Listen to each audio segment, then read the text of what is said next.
All right, so I have the most pretentious reason. Well, this is something I've been thinking about a lot. But anyways, my favorite game is Dark Souls, and there's a lot of feelings surrounding that because I think honestly, even to an extent, there might be games now that I would have liked more than Dark Souls, but like it holds a really special place in my heart. Um, and that's kind of a thing that I've been trying to figure out exactly why. So, uh, first of all, I want to say that Dark Souls on its own is like a really amazing game in a lot of ways. I think Souls combat is overrated in a lot of regards. Like it does its job, but it's fairly simple. Like I hear people complain a lot that it's like, why wouldn't I just play like Devil May Cry or like Monster Hunter or something like that? And to an extent, I get where they're coming from because the combat of Dark Souls is not incredibly deep. But specifically the first one, I love how interconnected everything is and how much it feels like a real world. And when I look back, like I was in high school when I played it, right? And it was at a period of time where I wasn't hanging out with people very much. I didn't have a lot of people to talk to. And I would just go home and play Dark Souls all day. And it was like, it was probably the only time I've ever felt like I was in another world. Um, Sorry. No, you're good. You can keep going. I heard a bleep bloop and I got really confused. You heard a fucking bloop. Yeah, exactly. But um and I this okay, this is the part where it starts to okay, from a perspective of like the game itself, I can give you a million reasons. All the characters feel really compelling. The fact that the game doesn't make you like there's so much content there that's unnecessary. So every time you play through the game again, you find new stuff. Like seeing Ash Lake for the first time was such a big deal to me. It was something so incredible. Like you're seeing this crazy area that you only see in a cutscene once, and the game doesn't shove it in your face, but it's such a cool looking area, you know? And they're just like, oh yeah, this is here. It's secret, but you can find it. Um, and I really love the message, but kind of behind all the characters, where it's like, when you lose your purpose in life, why are you even living anymore? Like they all become hollow, right? Stop it, Tyler. Jeez. That's staying Uh, in. That's staying in. Goodbye. That's the end. That's all I That's have to it. say. I No, hate Dark Souls. but there's one thing that I think really stood out, like throughout the whole thing. And it's funny because, people are always like, well, why do people praise Dark Souls so much when Demon Souls did a lot of the same things? And they're right, actually. But Dark Souls is what I found at the right time. Um, but really, the thing that Dark Souls did for me was it was this experience where you face something impossible, something that there's no way for you to beat. Like you feel like that at certain points. And yet eventually you overcome it. Like you keep trying over and over and over again. And some bosses, I beat the first Dark Souls. It took me 100 hours, which is ridiculous, honestly. Now I beat it in like 10 or something, you know? And but it's like that was because some bosses took me like hundreds of tries, literally. And what it kind of made me realize is like, man, if I put my mind to something, I can really do it. And it wasn't like I really felt like that before, but it kind of made me start to realize that. And what I also was thinking about is the fact that before I started playing at that time, I was like pretty depressed about things. Like I was not very happy with my life. And I genuinely feel like that realization that Dark Souls gave me, that like really if I try hard enough, I can overcome what feels like anything. It like really made me feel better about life. And that's why Dark Souls still resonates with me so much, is because it kind of sent a message to me at the right time, exactly when I needed it, which is no matter how bad things feel and no matter how hard stuff feels at the time, there's always a way out, and you can always try harder, and you'll always find a solution, no matter how impossible it seems. And that was a really big deal for me. I guess that pretty concisely puts into words why I care about the game so much. You know, I can't really think of what more to say. Well, I want to ask, like, Sure. so you said that like you've played like other games that have probably done it better. Because I know like a while ago, you like asking you were like, oh, I'm not sure if it's Bloodborne or Dark Souls. Do you think if you would have played like Bloodborne, like that came out at the time you played Dark Souls, do you think that would have been like the game, or do you think it still would be like Dark Souls? Yeah, I guess that's where I'm not really sure. Like, there is something to me that felt really special about the atmosphere of Dark Souls, even though it's just kind of generic fantasy RPG.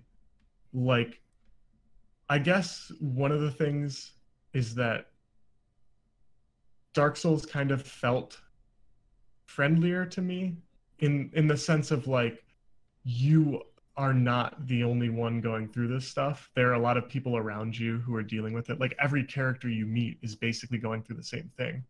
And I think for me personally, it helped reinforce that idea that it's like, not only is it like that if you try hard enough, you can get over it, but it's like everyone goes through these times. Like everyone has these challenges that they have to fight. Whereas Bloodborne, I think kind of intentionally, it always felt a lot more alone. Like, uh, you met people, but they weren't necessarily fighting the same fight you were, if you know what I mean. They're people caught up in this world doing different things than you. Whereas Dark Souls, kind of everyone is headed in the same direction. And that is kind of significant to me, I think. I don't know if You that's a good actually are answer. totally right about that too. Because like playing playing Bloodborne, you have people like fuck it, like you have people like getting fucked by like the disease or whatever. No, by like when like shit starts to hit the fan, you have like people getting like sick and everything, and like non-hunters. But in Dark Souls, it really is just like a bunch of people doing the same thing you're doing. Yeah. Well, and really like, you know, there's never a message in Bloodborne about whether or not you're special. But I think the whole thing in Dark Souls 1 where it's like you're the chosen undead, you matter so much. And eventually, if you look deep enough, you find out that that's really not true. You're just another guy. That's also just like it just to me that reinforces it like look, we look at ourselves like this important person, but we're just another guy. And I know I'm reading so much into this, but it managed to say the right things that it gave me a different perspective on things, you know what I mean? Mm-hmm. And like to an extent that's incredible to me, and that's a cool thing that art can do. And whether or not Dark Souls was meant to say all this stuff, it still managed to, and that's a big deal. um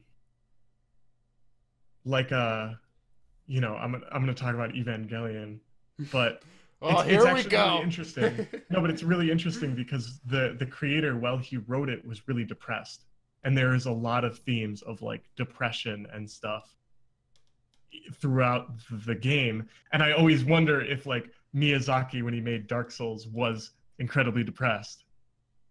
It always like, you know what I mean? Like it wouldn't Mhm. really matter, I guess, but it makes me wonder like maybe I'm reading too much into this, or maybe there is ground for believing that this is how it's meant to be. I mean, But I think that's actually totally fair because there's multiple reports of like Yoko Taro being like severely depressed while making like Nier and the Dragon Card games. So like it yeah, totally, I think that's completely valid. yeah, and I don't know. It's like I think really a big part of why people have favorite things has nothing to do. Thing is, it has to do with what it means to them, you know. And so like if something manages to hit you in the right place at the right time, it becomes a big deal. I do think I want to say I do think separate of how I feel, Dark Souls is a very good game, and like it's inspired so many people to make the same thing or make similar things, you know, or to take inspiration. clearly there's something good there. Um, but yeah, it's really interesting. I think most of the time when people have favorite games like that, it stems from reasons like that, but they don't realize it. It's hard to make that connection sometimes. Or maybe not. But it took me a while. Because I was like, man, I love Dark Souls way, like, unrealistically too much, probably. I feel personally hurt when people say insulting things about the game. Like that I don't think are fair. If you go like the Demon Ruins is unfinished, it's like, okay, well that's an objective fact. So I can't be upset. And in fact it doesn't bother me. But it does bother me uh, when it's like, I just think the combat is like shit, basically. Or like, I just think like, the level design might be cool, but I can't get past the fact that like the game's so boring or whatever. It always feels like a personal attack, which I think is really funny. But I think it stems from that reason, you know. I'd just like to apologize for every time I've made fun of Dark Souls in front of you. No, I don't want you to not criticize it. Yeah. But just know when I blindly defend it to the very end, as though it's my child, it's because it just meant a lot to me. Yeah. But yeah, I mean, Night in the Woods in particular, like, had a similar effect, where it set a message to me that was important at the time when I played it. So I think I like it a lot more than I maybe should. But Dark Souls is still like, this was a big deal. I have other shows that I've watched in my life that have been like life changing for me. So there are just there are a couple different pieces of like art or media or whatever you want to call it that have done this thing historically. But the game's great. Play it. If you don't, you're an idiot and deserve to be hurt emotionally, not physically. That's staying in.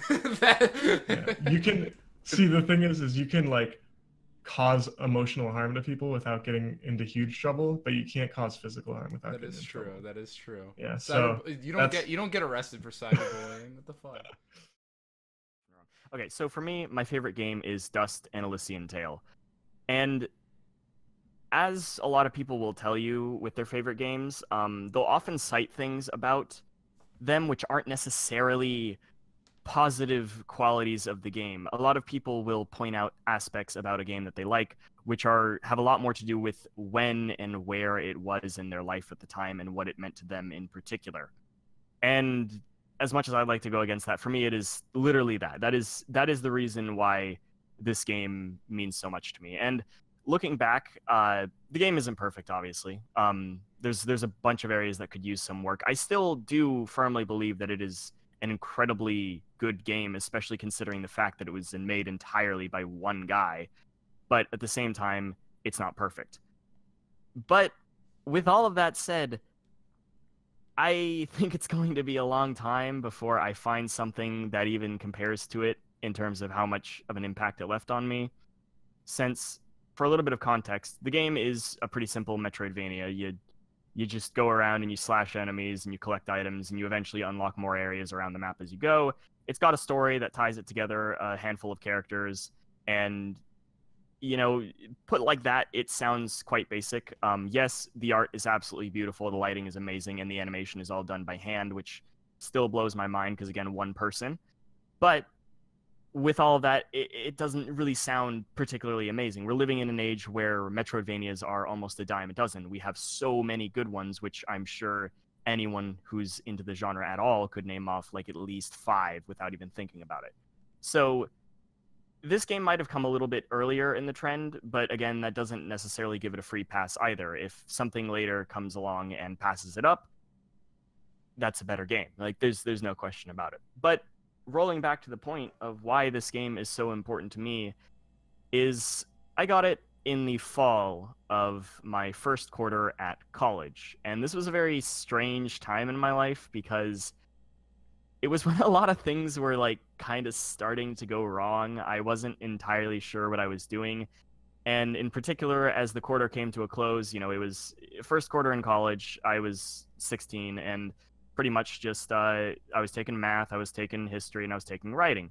And those are all basic courses. That totals to 15 credits. Anyone who goes to college will tell you that's basically the average workload. Which is when I got the game in the last few weeks. I was doing terribly. Like, everything was going downhill. There was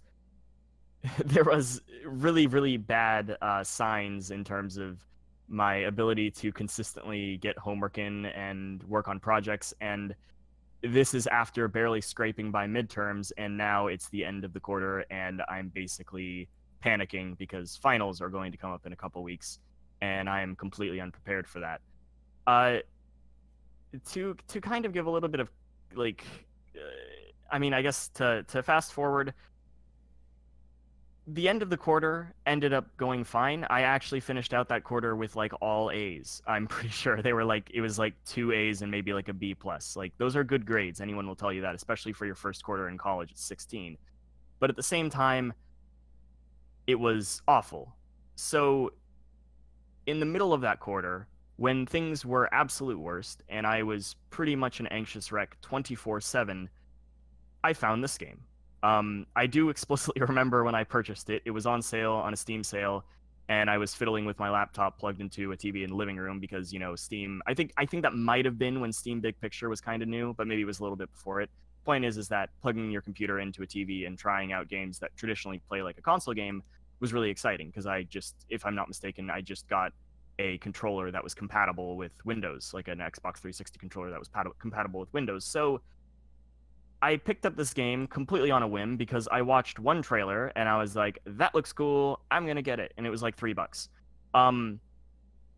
This is particularly strange because that was right after I had basically come to the conclusion on games that games were art in the form of being looked through by a critical lens. Games were designed to be perfect. They were designed to be objectively correct in their formulation of the game mechanics and the interaction of which. This was right off the tail end of me playing things like Super Meat Boy, which anyone will tell you is a fantastic game, but Super Meat Boy is, for all intents and purposes, a game about mechanics and how they interact. And that's super fun and super good.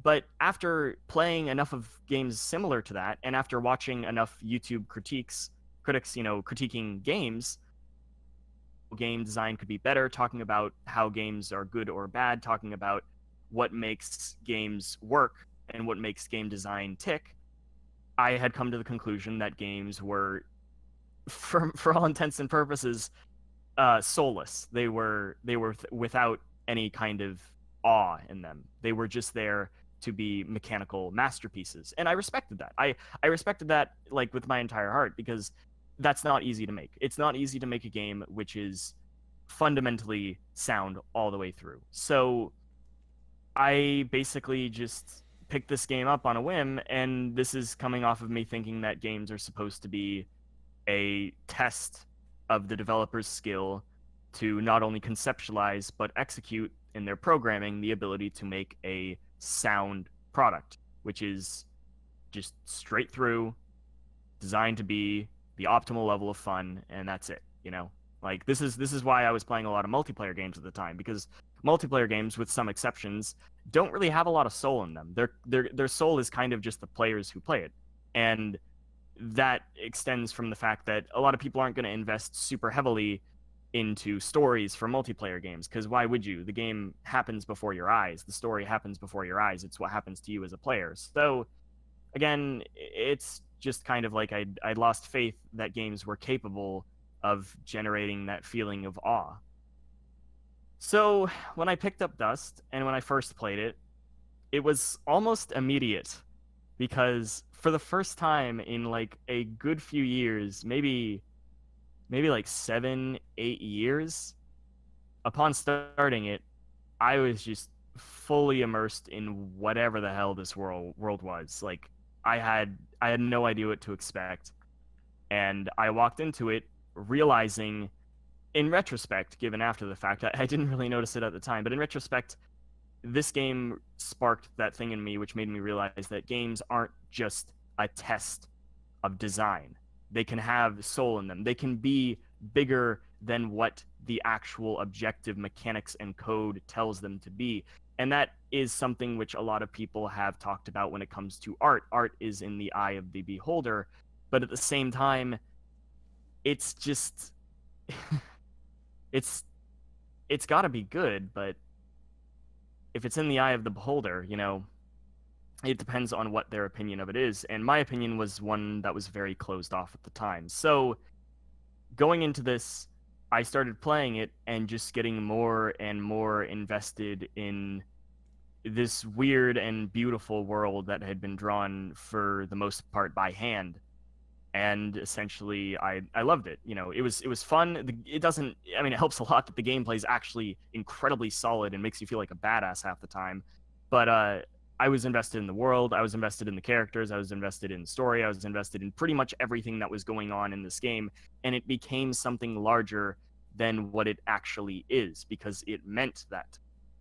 So it kind of proved me wrong about this whole aspect of games are just, they're just like just little pieces of mechanical aptitude by the developer. So keep in mind, this was all going on during the worst, arguably the worst period in my life up to this point, which was being just completely riddled with anxiety all the time and panicking about college constantly.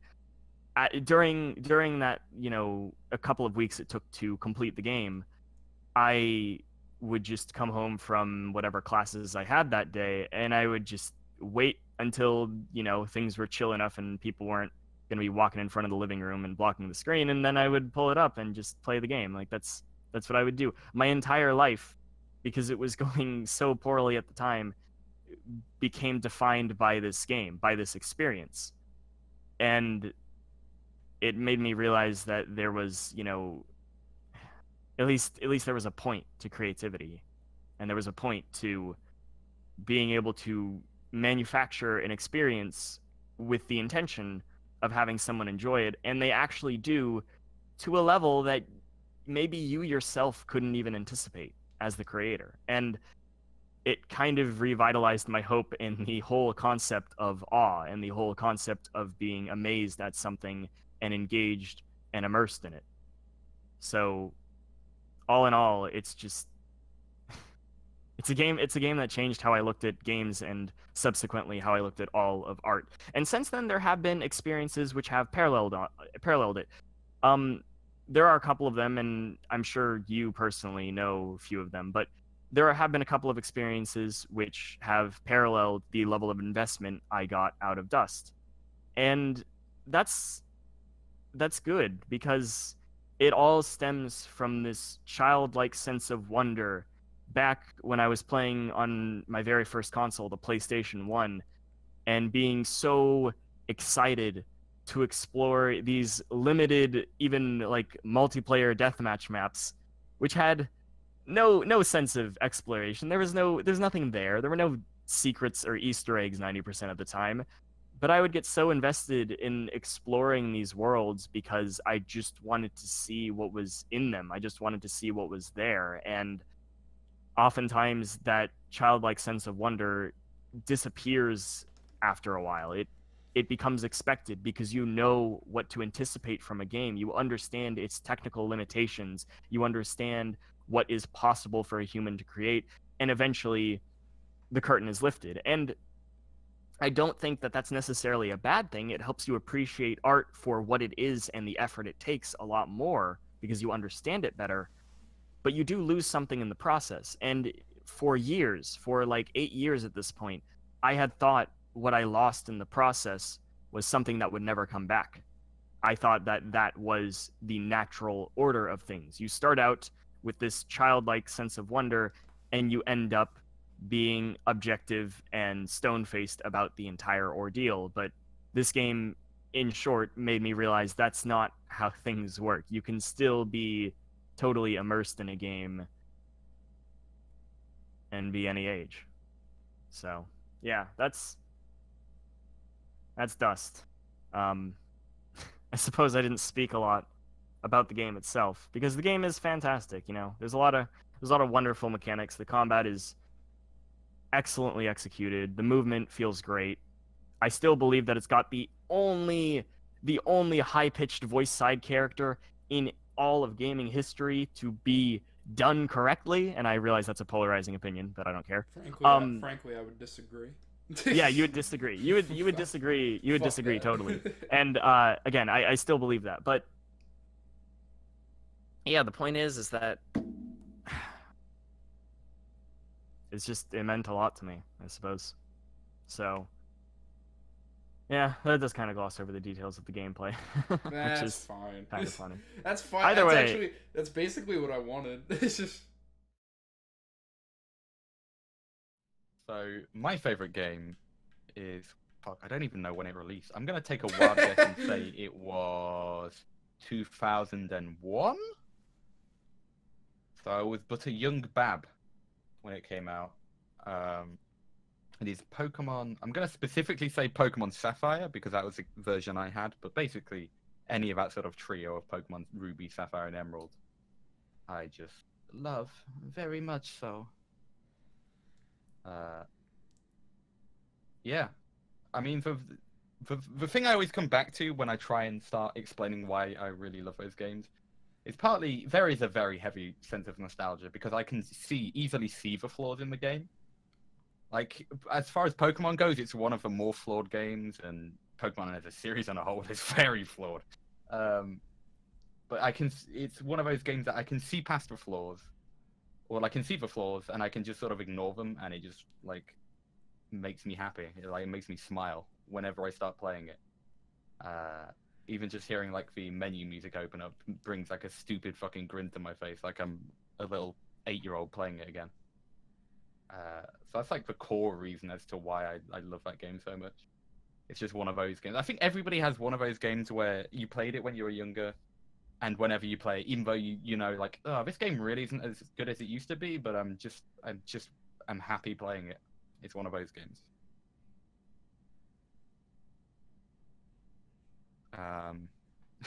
okay. Specifics. What? Oh, so you more want me to start specifics, asking like you want me to like ask? Yeah, that's probably a good idea. Yeah. So like with it, would you say that it's just purely nostalgia reasons, or is there like? Oh no, that's definitely. I mean, I love the Pokemon games on a whole. It wasn't even the first Pokemon game I played. I played Pokemon Silver before I played Pokemon Sapphire, so it's not even like it's because it's the first Pokemon game I played that I fell in love with it. I think it's part of the Pokemon series on a whole is I get like a sense of wonder about them, and it's entirely. It's like Pokemon games are condensed, sort of you going around and just exploring and basically making friends. That reveals a lot about my childhood, doesn't it? That's kind of sad. But yeah, it's like a condensed sense of wonder that I feel like I get drawn to in a lot of games. Like Breath of the Wild was all about exploring, and I fucking adore that game as well, as a recent example. And who doesn't want to just collect a bunch of monsters to fight for you? I think there's a part of everybody who enjoys that, unless you're Peter, I guess. You hate the games. I think as far as Pokemon generations go, it's definitely one of my favorite for like the variety of Pokemon and the designs. I'm not a Gen 1er. I don't think Gen 1 has the best designs. I actually think it has some of the most boring designs. I think Gen 2 is actually weaker, though, overall. Gen 4 was pretty cool, but the games, while they made a lot of improvements, they also took a lot of steps back. It was one of those sort of games. Gen 5 is probably my favorite. Well, not favorite, that's not true, but as in, like, the best, in my opinion. Yeah, Gen 3, I like the designs. It was definitely the game I played the most on my Game Boy, which I still fucking have somewhere. My Game Boy Advance SP. I mean, I've like I told you at some point, I've been replaying it on my Game Boy Micro a lot. Doing some shiny hunting. I think that's a part of Pokemon I like a lot. Is where you force the game to give you shinies. Take the fun out of randomly finding a shiny. what else do I like about it? I don't know. It's just a really simple setup as well. I like the battle system. It's deceptively complex, because obviously, though you're playing through single player, you basically just give all your Pokemon over. I love the replayability aspect. I guess is also a really important part of it. In that what you have 150 something Pokemon every generation, so you're gonna have a different team basically every time. Well, I wanted to ask because like when I brought this up, you were like, "Oh man, I'm gonna go replay." Like when I brought up that I was gonna do this, you were like, "Oh man, I can't wait to replay the game now." So like, how many times like have you replayed it? It's difficult to say because I own 2 versions of Sapphire, 1 version of Ruby, 1 version of Emerald. Some of those I inherited off friends who didn't want a Game Boy anymore. Yeah, Sapphire. I must have played through 4 or 5 times, and I'm the sort of person who likes to keep on to like save games. But ever since they introduced the systems later on where you could transfer Pokemon over to some of the later games, it got to a point where I would often just transfer all my Pokemon over and just start over again. Emerald I've played more than that actually, because I think Emerald basically takes a lot of what Sapphire and Ruby had difficulties with and improves them. As Pokemon has habit of doing, of releasing lesser games and then releasing a better version later. It's kind of like Monster Hunter in that aspect. And then Ruby, I think I've only played through once because I don't really like Groudon. I think he's kind of boring compared to Kyogre as a legendary. So like you say Sapphire is the one you like go to, but like yeah, because that is out of those 3, that is the one that I got first and I played through. So like do you think like if it was like Ruby or Emerald, do you think like it would be those, or do you think it would, like you would still say Sapphire's the best? I mean, they're very similar, aren't they? But if I'd got Ruby first, I imagine it would still be Ruby. Like as in, if I got Ruby first, I imagine I probably would say Ruby is my favorite. It probably wasn't matter out of those 3, whichever one I got first. Yeah, because it's definitely. I still remember I got Emerald while I was on holiday in Gibraltar, off that little tiny fucking British. What's the word? It's a place off the coast of Spain, basically. That is it comes under Britain, so you don't even need like a passport or anything to get in there. You can just you walk from Spain. Well, no, you do need it. Sorry, I got that wrong. You walk from Spain across like a bridge, basically. You show them your passport, and then you're technically in Britain, even though you're still off the coast of Spain. And it's basically this big mountain full of monkeys. And we visited this tiny little town at the base of the mountain, and they had Pokemon Emerald on sale. And even though I already had Pokemon Sapphire, and I was kind of, even at that young age, aware that it was basically the same thing, I bugged my parents into buying it under the guise that it was for me and my brother, and then never let my brother touch it. And then ignored the monkeys, even though we were there entirely to see a mountain of monkeys. Just played Pokemon Emerald. So it seems like Sapphire is the one you would go to, but it seems like you just enjoy all of them. Oh yeah, they're all enjoyable because they're basically the same games with like slight differences. Obviously, there's just a slight variation in. Well, there's plot differences between Ruby and Sapphire because you've got the different teams that you fight, either Team Magma or Team Aqua. But it doesn't really make that much of a difference. The main differences really, I think, are that there's version exclusive Pokemon like with the legendaries, and then a few others. See, this is definitely interesting because like the let's say it was like your favorite game was like Bloodborne, but you played that first and then you played Dark Souls, but you still consider like Bloodborne better because it's like, even though they're similar, they're like different. Yeah, there's way more differences. Like with this is like interesting because it's like there's all these games you would consider like good because they're like basically the same game. There's that trio of games which are basically the same game. And Emerald, if I'm going on like what is technically the best game out of all 3 of them, Emerald wins because they made a bunch of improvements and it actually has a proper end game.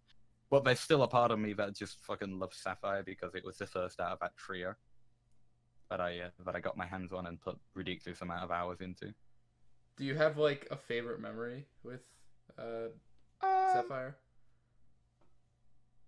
I remember, again, I was always traveling when I had these, but I remember being on the Cornish coast not long after I had Sapphire.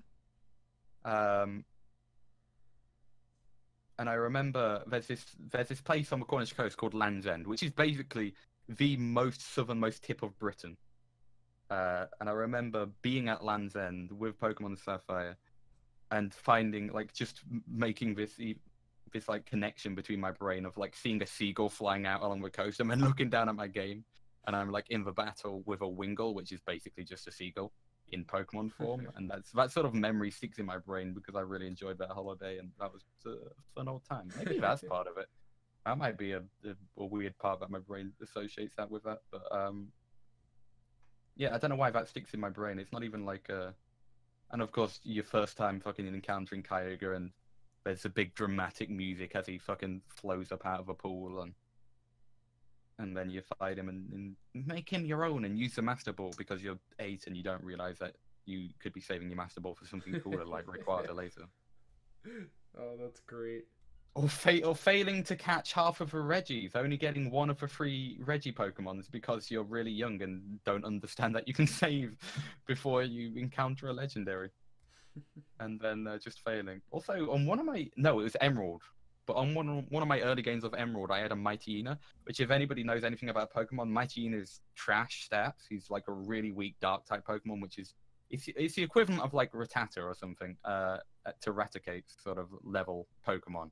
But he was I fucking, for some reason, I can't remember why I did it. I super over leveled him, so I just had this really buff Mightyena this like whole playthrough. And I'd be like fighting level 30 Pokemon with like a level 50 something Mightyena. It was so dumb, but and now Mightyena is one of my favorite Pokemon because of that experience. And yeah, Gen 3 has a lot of my favorite Pokemon. It doesn't have my favorite Pokemon, that's from the Gen 4 games, but like Absol and Mightyena and Sceptile are all some of my sort of top favorite Pokemon, and they're very much Gen, so that helps. And like I said earlier, I just think the designs for Gen 3 were when Pokemon started to get interesting with its designs, other than just being, this is a horse that is on fire, or something like that. Or this is a Pokeball, and when it evolves, it's an upside down Pokeball. Or this is Jigglypuff. Who the fuck knows what Jigglypuff is? It's a pink ball. That sort of stuff. When they actually started to get creative, like Ludicolo is such a cool little design, and there's just a lot of really cool designs in that gen that I love.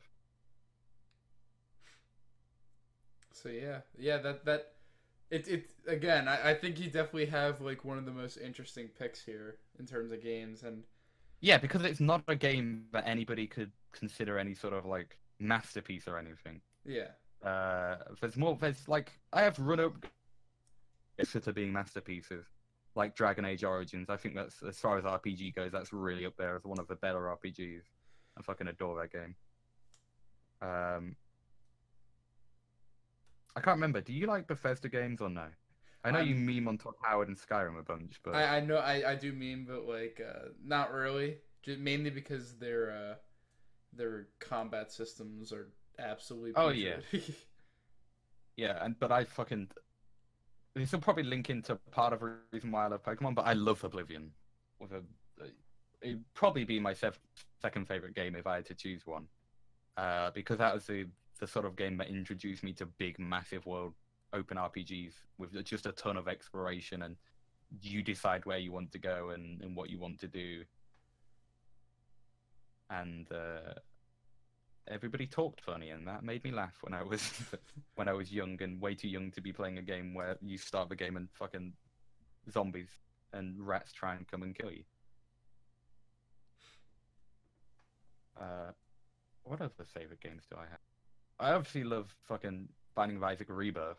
Oh yeah. But that's more just because I think my later teens and early 20s, roguelikes are probably the most like the genre I feel like most consistently I've enjoyed, just for that ability.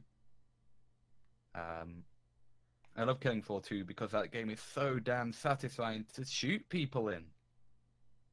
People always shit on. I think people shit on like in FPSs as sort of higher art games or anything, but sometimes you get a good FPS that really knows how to shoot good. It's just so satisfying. I think a lot of the older Battlefield. I remember loving Bad Company 2. I've got a feeling you love Bad Company 2 as well. I only got to play.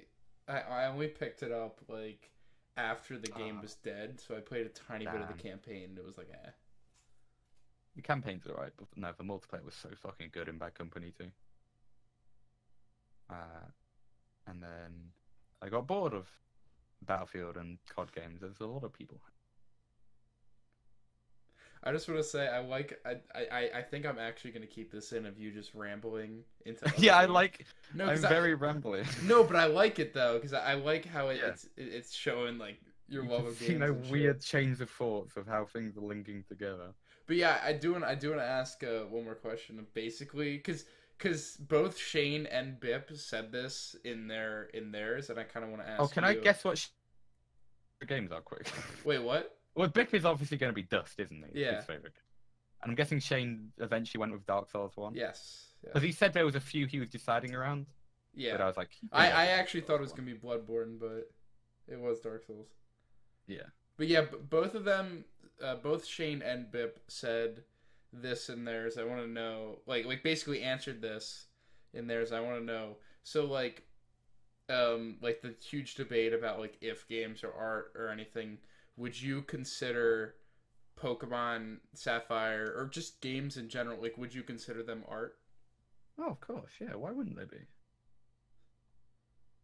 I don't see why they wouldn't be. If we can consider fucking movies as art, which we obviously can, it's just another form of media. All right, yeah. Games can fucking look beautiful by themselves. So if something looks good enough, that's just straight up art already. So yeah.